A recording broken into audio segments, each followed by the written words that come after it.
Listen up, this message is for the most hardcore silver stackers out there, the ones who are the most bullish on the metal.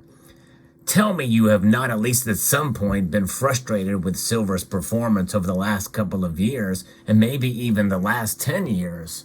And where is silver's breakout point? Let's explore!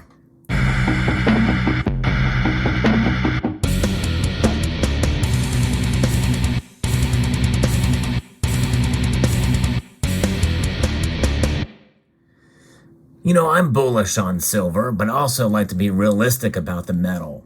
I'm going to talk about silver's breakout point. What price level will it have to reach before we start to see it kind of shoot up in a much faster direction to the upside?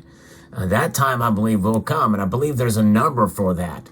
Now, this is just my opinion. I'm not a financial advisor, but I took a look back at the last 10 years. And of course, 10 years is quite an interesting span of time, because I started my channel almost exactly 10 years ago from the recording of this video. And I look back over that month in January of 2013, and it's pretty amazing to see that silver was at $31.35 on average for that year, if we look at the price performance of macro trends. And since then, it has not reached that number ever again from that span of time, and from 10 years ago. The closest it got was, well, when we saw it shoot up to about $28.56, again on average, at around August of 2020. There were times when it got very, very close. Again, these are somewhat monthly averages for the price. So, and we did see it go up to $29 and almost broke through the $30 level. But for all intents and purposes, average out per month, $28.56 was it. And we've not seen it touch anywhere near or close to that point ever since that August of 2020, which is where gold also broke out and broke records. But here we are now, and the silver has not gotten anywhere back near those levels again. And in fact, the month I started this channel was the highest silver has been. And I've talked about silver a lot. And if I was to go back in time, 10 years ago to now, I would have never predicted that we would have stayed maintained below that monthly average in January of 2013 to where we are now. But the price of silver, when you adjust it for inflation, from 10 years ago, if you pick those 2 points of time, it's been on a downward trend. It has failed miserably as an inflation hedge if you pick those two dates. However, as I've mentioned before, that's not really how you should look at silver's performance. You got to look at it based off of your own experience and when you started buying. For instance, if you started the very day that I started this channel and you bought all of your silver then, well, it's a losing proposition for you, especially when adjusted for inflation.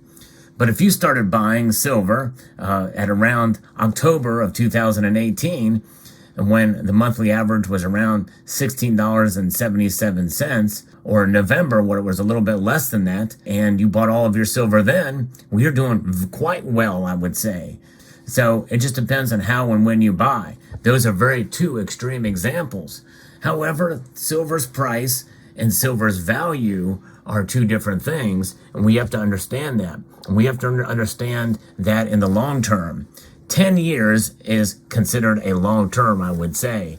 And you have to average the price over that course of time. And even when you do average it out, silver really does not pan out as being a good inflation hedge, depending on how and when you buy.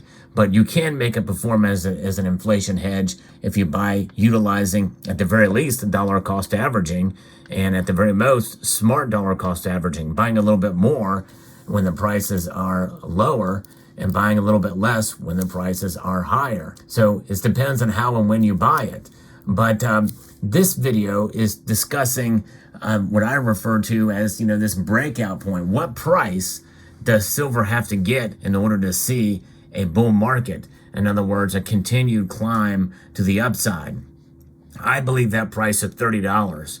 And it's really based off of the notion of kind of where we have not been for the last 10 years in terms of the actual price of silver. over the past 10 years. In January of 2013, silver was on its downtrend from an unusual high that we saw in about April of 2011, when silver was getting close to $50 per ounce. And so essentially, one can make the argument that $31 silver in January of 2013 was an unusual event that likely was an anomaly, or on the back end of that anomaly. Now, as we move since the pandemic, and we've seen the price of silver stay with comfortable floors well above the $20 level for the most part.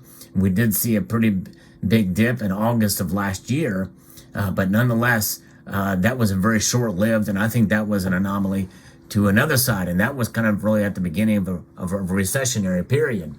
A lot of different factors came into play there, but I think we have a comfortable floor now. I believe that floor is about $20. But I think that once we reach $30 and it stays there for a while, we very well may see yet another new floor for silver.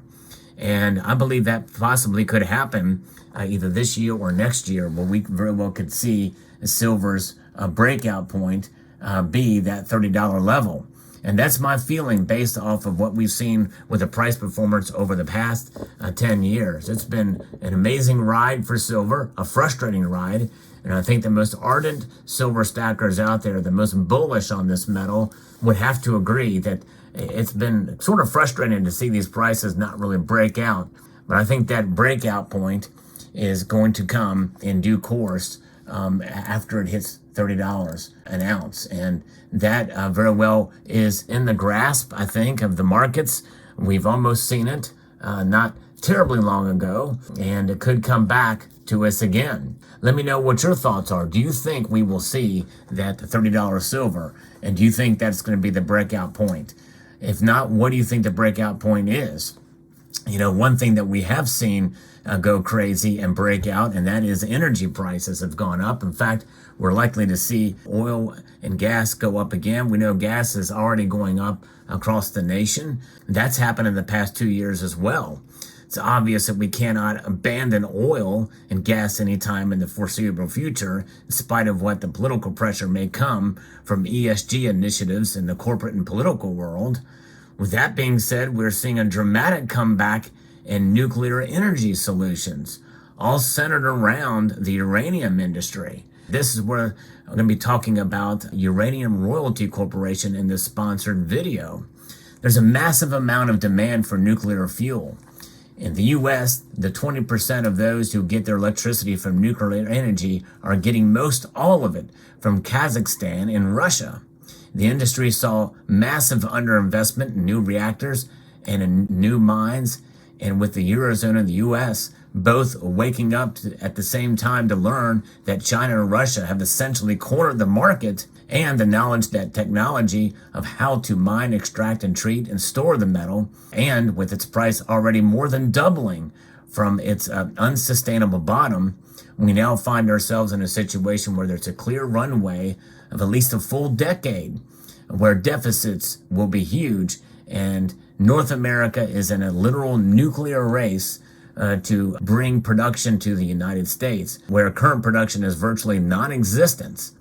Best of all, both Republicans and Democrats are in full agreement that it's now a national priority. We've not seen that in quite some time. In January 2020, the first company of its kind in the uranium industry went public. The first ever and only uranium royalty company, the most profitable and effective business model in the commodity sector, and that company is Uranium Royalty Corporation. The NASDAQ symbol is UROY. It already owns 15 royalty companies, with 2 of them resuming production. So they'll be generating income for UROY very soon. And the partners it has on its properties are the best companies in the sector. UROY is now at the front row in the driver's seat to be the go-to funding partner for new mines and new royalties, one of which is Gameco, and they've disclosed that McArthur River is the world's largest high-grade uranium mine, with ore grades that are 100 times the global average, which means it is capable of producing 18 million pounds per year by mining only 200 to 400 tons of ore per day. GameCo has disclosed that McArthur River has a licensed capacity of 25 million pounds per year. Like many of us in precious metals, UROY have bought the dips, and they now have on their balance sheet 1.5 million pounds of uranium-308, and they'll keep buying more, taking supply off the market, and there are more groups doing the same thing. This is a bet, and a very calculated one, that we either have more uranium production or the lights go out. So what you've got here essentially is the first ever boutique funding vehicle for new mines and for buying physical supply. Some think of it as a physically backed ETF with the managerial expertise in the uranium industry, which will make them far superior funding partner than a traditional bank loan or an unnecessary share dilution to raise the capital. Creating royalty streams is the most scalable business model, and it is a recession-proof model where the income is fixed per contract and growth with each one while doing very little to increase overhead. So think about it. The company spends $0 drilling, $0 developing or mining, extracting, refining, hauling, and owns no equipment, no rigs, no dirt. So Uranium Royalty Corporation, they have also announced that its wholly owned subsidiary has entered into an agreement with Anfield Energy Incorporated to acquire a portfolio of royalties on U.S. projects comprised of a number of promising royalties. And this is yet another indication management is executing it on its mission to lead the uranium royalty industry and to dominate it. H.C. Wainwright has them at a strong buy target of $5.75, with the price right now less than half of that. Rick Rule, Martin Katusa, Sprott Global, Warren Gilman, who manages money for the Asian billionaires, and Amir Adnani, who is the founder of the largest North American uranium-focused company, Altius Resources, which is world-renowned capital allocator within the resource sector, as well as a number of additional institutional funds and investors, are all shareholders of Uranium Royalty Corporation. It's definitely worth looking into more. I'm going to post a link to their website where you can peruse and browse their corporate presentations, and feel free to ask them any questions. And as is the case with any investment strategy, do your own due diligence and research into this company. So let me know what your thoughts are about Uranium Royalty Corporation and about silver's breakout price. I'd be very fascinated to know your thoughts there. I'd like to extend a multitude of gratitude to you all for taking the time to watch, and to encourage you to please rate, share, comment, and subscribe.